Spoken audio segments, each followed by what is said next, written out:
बिरसा मुंडा करे पुकार, बिरसा मुंडा करे पुकार, जो जमीन सरकारी है वो जमीन हमारी है। आरक्षण आमच्या हक्काचं नाही कुणाच्या बापाचं, आरक्षण आमच्या हक्काचं नाही कुणाच्या बापाचं। मुंबईतील आझाद मैदानावरती आदिवासी बांधवांचं आंदोलन आहे। गेल्या काही दिवसांपासून बंजारा समाज असेल आणि धनगर समाज असेल तो एसटी प्रवर्गातून आरक्षण मागतो आहे आणि या आरक्षणाला आदिवासी बांधवांचा जोरदार विरोध होत आहे। त्यांनी आज मुंबईतील आझाद मैदानावरती आंदोलन केलेलं आहे सर्कारचं लक्ष वेधण्यासाठी की बंजारा समाज आणि धनगर समाज जो मागणी करतोय त्या मागणीला या आदिवासी बांधवांचा विरोध आहे। यासाठीच हे सर्व आदिवासी बांधव मुंबईतील आझाद मैदानात आंदोलन करतायत। सर, बिरसा फायटर्स अशा प्रकारची तुम्ही एक वेशभूषा परिधान केलेली आहे, काय एकूणच तुम्ही ह्याचं कारण सांगा? आज जे बिरसा मुंडा जे आमचे एक क्रांतीवीर होते ते इंग्रजांशी लढा दिला आणि हा उल गुलालचा नारा त्यांनी लिहिला होता आणि हा नारा आम्ही कायमच्या नारा सोबत नारा लावणार आहोत। आणि आम्हाला जो आरक्षणचा जो धनगर आणि बंजारा समाज या जो आमच्या आदिवासी समाजात आपल्या आदिवासीचे आरक्षण हे मागत आहे, त्यासाठी आम्ही यांना हे सांगू इच्छितो की आमच्या आदिवासीतून हे आरक्षण न मागावं, त्यांनी सरकारकडून हे आरक्षण मागण्याचे प्रयत्न करावं एवढंच। मुंबईतील आझाद मैदानात तुम्ही सर्व आदिवासी बांधव आंदोलन करतायत, काय एकूणच सांगा? आज आम्ही बिरसा फायटर्स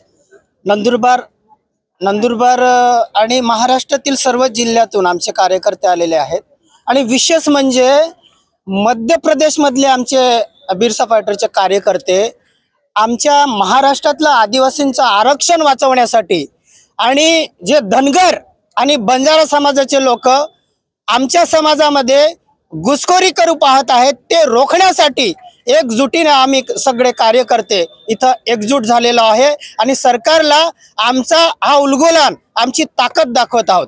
आणि या मोर्चाच्या माध्यमातून आम्ही सरकारला हे सांगू इच्छितो की मागे 5-6 दिवसापूर्वी मनोज जरांगे पाटील यांनी येथच मराठ्यांना आरक्षण मिळावं म्हणून आंदोलन केलं होतं आणि त्यांना तात्पुरतं खुश करण्यासाठी या भाजप शिंदे गट आणि अजित पवार गटाच्या सरकारने त्यांना ओबीसी मध्ये आरक्षण देण्यासाठी तात्पुरतं एक परिपत्रक काढलं आणि त्यांना खुश केलं।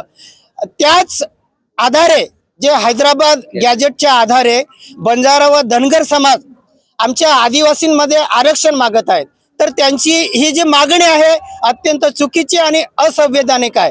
आमचं आदिवासींचं आरक्षण हे भारतीय राज्यघटनेच्या 5व्या अनुसूचीनुसार मिळालेलं आहे। ते कुठल्याही राज्य सरकारला ते कोणालाही देता येत नाही किंवा आमच्या अनुसूचित जी जमात आहे त्या यादीमध्ये बदल करण्याचा अधिकार या राज्य सरकारला नाही आहे। तर माननीय राष्ट्रपती संसदेत आमच्या अनुसूचित जमातीच्या यादीमध्ये बदल होऊ शकतो, परंतु हे राज्य सरकार आमच्या आरक्षणाची छेडछाड करण्याचा प्रयत्न करत आहे, षडयंत्र करत आहे, कटकारस्थान करत आहे। त्यांचं हे कटकारस्थान आम्ही एकजुटीने हाणून पाडण्यासाठी आज जमलेलो आहोत। काही तरुण आंदोलक देखील आहेत। काल मराठवाड्यामध्ये बंजारा समाज असेल या लोकांनी मोठं आंदोलन सुरू केलं, एसटी प्रवर्गामधून आम्हाला आरक्षण देण्यात यावं, आदिवासीमध्ये आम्हाला त्या प्रवर्गामध्ये जाण्यात यावं अशी मागणी त्यांनी केलेली आहे।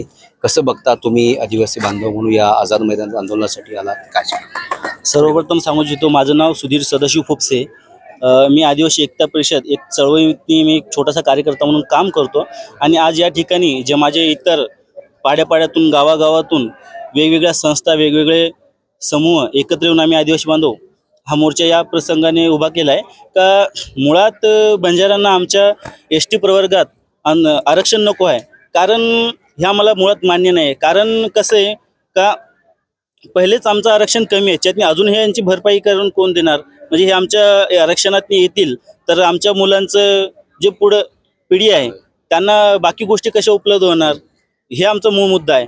प्लस पॉईंट एक असा पण आहे का 1900 मला वाटतं 1920ची जी नोंद आहे ते हैदराबाद गॅजेट निजामाच्या माध्यमातून झाली होती. पण त्याच्यानंतर 1950च्या तेवढ्यातनी जे आपलं संविधान लागू करण्यात आलं त्या संविधानामध्ये याची कुठं हे नाही आहे, नोंद नाही आहे. तर त्याप्रमाणे आपण संविधानिकरित्या चालायला पाहिजे. आणि जे आज बंजारा समाज आहे तो कर्नाटक, तेलंगणा, मध्य प्रदेश या ठिकाणी मूळ आहे. त्यांचं मुळात राजस्थानमधून त्यांचं पूर्वज सापडले जातात. तर मग त्यांनी मुळात आपलं राजस्थानमध्ये जाऊन आपलं हे करायला पाहिजे. आणि जे आहे महाराष्ट्रातल्या कुठल्याच प्रवर्गात त्यांचं आरक्षण नको आहे आम्हाला, म्हणजे आमचं आरक्षण त्यांना नकोच. त्यांना परस्पर विरोध नाही आहे, पण त्यांना त्यांचं स्वतंत्र आरक्षण मागावं ही आमची इच्छा आहे. आमच्या आदिवासी वर्गातून त्यांना काहीच नको, देण्यात यायला नको. आणि आमचा सविस्तर पूर्ण समाजाचा जे आमच्या 45 जमाती आहेत आदिवासीमध्ये त्या सर्व जमातीचा एक आमचा हा विरोध आहे. आणि तसंच आज तेलंगणाच्या ठिकाणी बंजारा समाज हटाव म्हणजे आदिवासी ज्यांना आदिवासी प्रवर्गातनी केलेला आहे तिच्यातून हटाव असा रॅल्या मोर्चा आमचे चालू झालेत. पण प्रत्येक राज्यातल्या ज्या ठिकाणी बंजारी समाज ST कॅटेगरीमध्ये आहे त्या प्रत्येक राज्यातल्या आदिवासींना आव्हान करतो की त्या प्रत्येक राज्यातून बंजारा हटावच्या रॅल्या चालू करायला पाहिजे. तेलंगणात झाल्यात, बाकी ठिकाणी मी करायला पाहिजे. जोहार, जय आदिवासी. सर काय सांगाल, कुठून आला, सध्या काय करताय तुम्ही? मी सर्वप्रथम माझा परिचय करून देतोय. मी धर्मा वाघ, पनवेल तालुका आदिवासी समाज संघटनेचा अध्यक्ष बनून आहे. तर माझं काम की जे जंगल दऱ्याखोऱ्यात जी माझ्या समाजाचे आदिवासी बांधव जे शिक्षणापासून मूलभूत सुख सुविधांपासून वंचित आहेत तर त्या पाड्यांवर वस्तींवर जाऊन त्यांना जनजागृती करणं, त्यांना शिक्षणातून आश्रमशाळापर्यंत त्यांना घेऊन येणं आणि त्याला स्वतःच्या पायावर उभं करणं अशा प्रकारचं आम्ही प्रबोधनाचं काम करत असतो. पण आता बंजारा समाज असेल, धनगर समाज असेल यांचं म्हणणं आहे की मला ST प्रवर्गामधून आरक्षण देण्यात यावं आणि त्याला तुमचा विरोध आहे.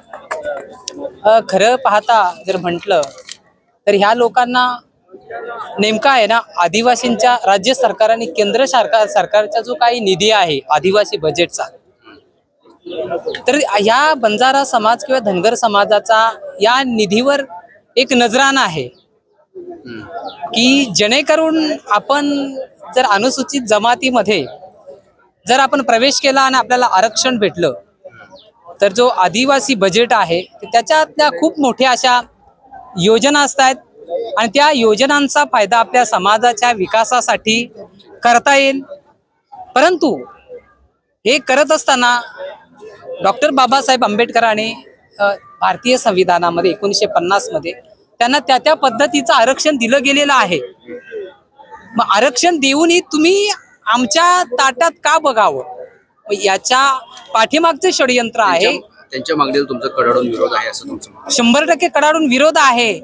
परंतु आमचा जो समाज आहे नुसता आम्ही इथले नाही, आम्ही या देशाचे मालक आहोत आणि या जमिनीसाठी आमच्या हजारो लोकांनी प्राणाचं बलिदान दिलेलं आहे आणि ह्या बलिदानाच्या अंती आम्हाला हा आरक्षण मिळालेलं आहे. आणि जर हे आरक्षण जर हे सरकार, केंद्र सरकार किंवा राज्य सरकार याच्यामध्ये जर बिघाड करत असेल तर आदिवासी समाज स्वस्थ बसणार नाही. तर आदिवासी समाज हा शिवकालीन हा गनिमी काव्याचा जसा डाव खेळायचा, तर आज जर आदिवासी समाजाचा जर आरक्षणामध्ये ज्या सरकारने ढवळाढवळ केली या सरकाराला गनिमी काव्याच्या माध्यमातून हाणून पाडल्याशिवाय आदिवासी समाज राहणार नाही. धन्यवाद. तर मुंबईतील आझाद मैदानावर आदिवासी बांधवांचं आंदोलन सुरू आहे. या आंदोलनाची दखल सरकार कशा प्रकारचे घेते हे देखील पाहणं आता महत्त्वाचं आहे. मुंबई.